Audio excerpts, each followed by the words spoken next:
Momenti që kapesh me përshëndor, bile ne parashikojmë dhe kodin tonë procedurës penale, çdo person, që nga presidenti i Republikës, kur kapet duke kryer një krime të rënda, që aty arrestohen. Pastaj ka procedura tjera që e mban apo të gjendje.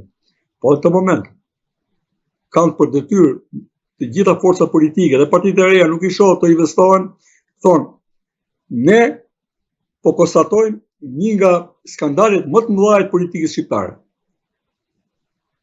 Dhe për të arsye, ne kërkojmë një prononcim sa më të shpejtë, mbase me task force, për të zbarur të vërtetën, dhe për këtë më shton dhe bindjen sjellja e PD-s, që ka minimumi 6 ditë, jo vetëm që nuk ka hapur temë, por ra fare në prononcime publike, në aktivitet elektorale të tjerë, dhe vetëm sot është ngritur me ulurime pasaj në mitingun e Elbasanit. Pra gjithë kjo retorik politike, gjithë çfarë lexuam, mënyrën si është ngritur, si është financuar, kjo kontratë ka probleme me ligjin shqiptar për sasinë e parave, që është jashtë ligjit, dhe për burimin e saj. Në Amerikë do ketë problem nesër për korrupsion në lidhje me funksionarët e lartë, por ata që duan të ndikojnë, po ata janë treguar kujdesën të mos e shënojnë, duan të ndikojnë në ndryshimin e vendimmarrjes së ekzekutivit amerikan. Kjo është ligjërisht. Në reagimin e saj fillestar, Partia Demokratike theksoi se kjo është një mbështetje nga shqiptarët që gjenden në Shtetet e Bashkuara të Amerikës dhe më pas doli një garantues si Nureddin Seci. Nga ana tjetër ju përmendët faktin që kjo ka shumë gjasa që këto të janë paratë e familjes Berisha dhe jo kontributi shqiptarëve. Sa mund të qëndrojë një gjë e tillë, pra që mund të jenë paratë vërtet të familjes Berisha dhe jo të shqiptarëve që jetojnë në Shtetet e Bashkuara të Amerikës? Po të ishin paratë e tyre, do të ishin emër në listë. Tani besoj janë duke punuar të vënë emër në listë.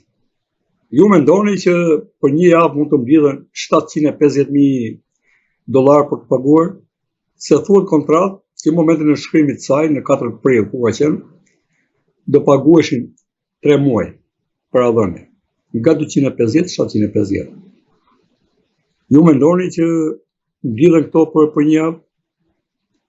Unë nuk e besoj. Kam të gjithë drejtën e Zotit të dyshoj që këto nuk janë para pastra, nuk janë shqiptarëve, por janë të dikujt. Janë të dikujt dhe besoj ky dikush është një nga personat për cilët unë kam bindjen kryesore dhe absolute është personi iniciator i këtij sistemi gjysmë demokraci, po që është anarshi edhe korrupsion i gjallë, personi i cili është bërë frymëzues, idealizues edhe garantues i këtij sistemi, që është Berisha dhe familja e tij e korruptuar, të cilës nuk i mbarojnë dhe pronat që i dim ne, qoftë me apartamentet e fundit bler në çdo kryeqytet apo qytet të rëndësishëm të Europës, apo me pronat e fundit, me pronat pafund që kanë këtu, me pronat e deklaruara dhe pa deklaruara.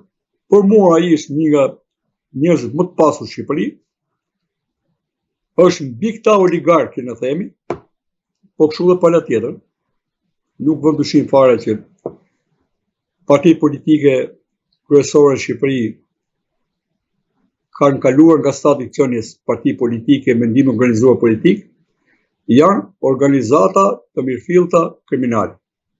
Nuk duan ta kuptojnë njerëz, të vazhdojnë, edhe keqja nuk është tek ta, e keqja është që ne jemi titërsuar si shqiptar, e kemi pranuar krimin si diçka organike tonë tani, dhe mendojmë se siç ishte këto 30 vite, kështu do të jetë edhe më vonë.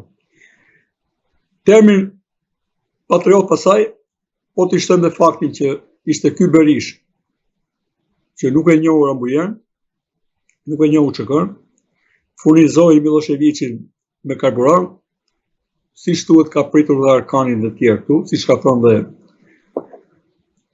Thaçi, ish kryeministri dhe presidenti i Kosovës, shtojnë pasaj Belerin e të tjerë, ky që akuzoi 97 Nikolas Cage, që më pas thuhet që u takua me të e tjerë dhe shmarrë vesh me të, ky që bëhet zëdhënës i politikave të Mavit, shovinistë greke.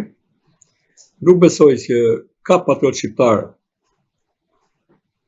që të di këto fakte dhe pasaj t'i ngeli të paktën 1 gram apo 1 grimc vlerësimi patriotik për Berishë. S'po them pasaj që patriotizëm është ta ruash vendin nga kategoria e shpërndarësve, të ruash institucionet, t'i ndërtosh ato edhe t'jesh i drejtë me popullin tënd, pak me popullin tënd. Ka pasur diktatorë bota, por kanë ruajtur një grim shtetari brenda vetes tyre, ka respektuar dhe ligjet që kanë bërë vetë, të drejta apo pa drejta, dhe ka pas raste që janë bindur të ligjeve që kanë bërë vetë. Por në këtë vend, Berisha është i pari dhe vazhdon me sukses Rama, që e ka servirur de facto veten si persona mbi ligjin dhe të servirësh veten mbi ligjin dhe mbi palët, në të raste, është të certifikosh veten si studimtar dhe jo si bushtet i zgjedhur me votë. Kështu që nuk kam dyshim që të paktën paratë e këtij personi nuk janë.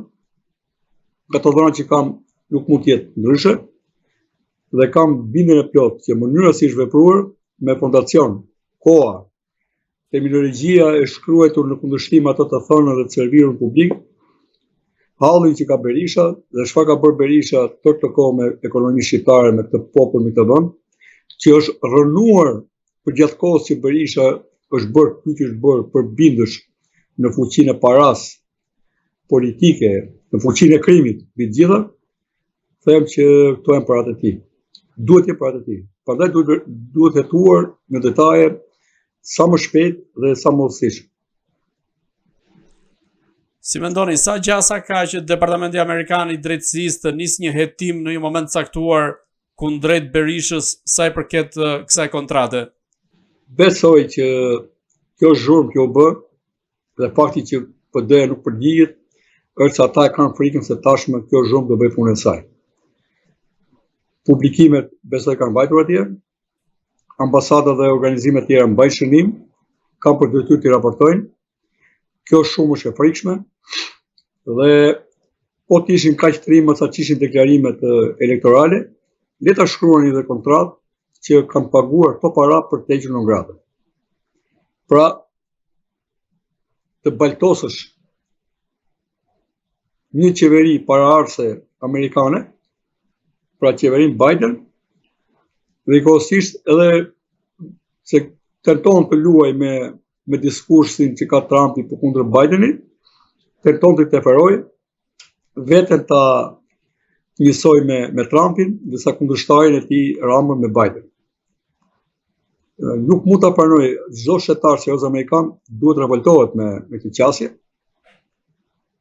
Pra, problemet e shtetit amerikan mund të qenë lidhje me taksat, financimet, politikat e tyre në lidhje me aleatët apo jo, me problematika tjera lidhur me migracionin e palishëm brenda Amerikës, por nuk besoj se ka lajtitur shteti amerikan në lidhje me këtë person.